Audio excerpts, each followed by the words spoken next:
मेरी गाय कितना लीटर दूध देती है, उसी प्रकार से हमें भी पता है कि हमारी जो खेती है हमें कितनी उससे आमदनी आ रही है। तो प्राकृतिक खेती है क्या? वो एक ऐसी खेती है जिसमें हम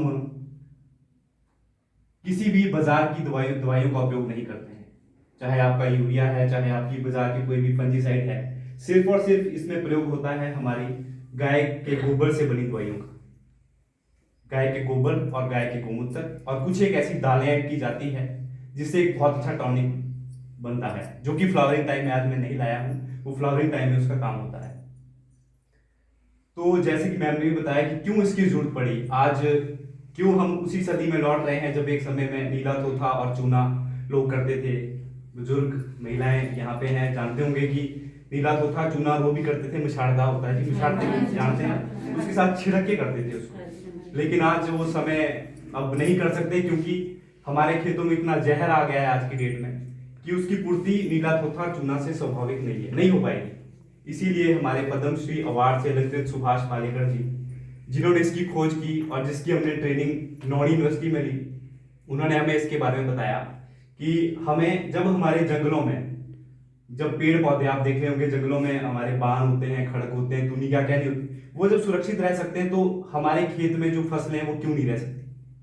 खेतों में, जंगलों में सुरक्षित इसलिए रह सकती है क्योंकि ना तो वहां तक हम कभी यूरिया डाल पाए, ना हमने कभी स्प्रे की, और खेतों में हमने आज से नहीं काफी पहले से हमने यूरिया डालना शुरू कर दिया।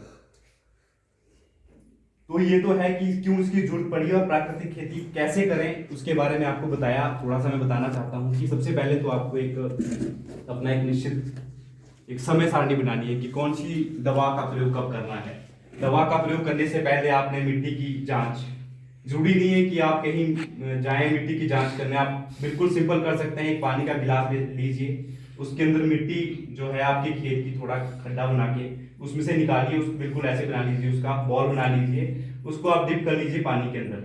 अगर वो पानी के अंदर बिल्कुल एज इट इज ठोस ही रहता है तो समझ लीजिए कि आपकी जो मिट्टी का पीएच लेवल है वो 6.5 से 7.5 के बीच नहीं है बल्कि कम है। तो आपको जरूरत है, बहुत ज्यादा जरूरत है प्राकृतिक दवाओं को करने की। तो ये तो हुई कि आप मिट्टी का परीक्षण भी अपने घर में खुद कर सकते हैं। दूसरी बात है कि पालेकर जी के जो अस्त्र हैं वो कौन कौन से हैं। जैसे कि बताया एक बीजामृत है।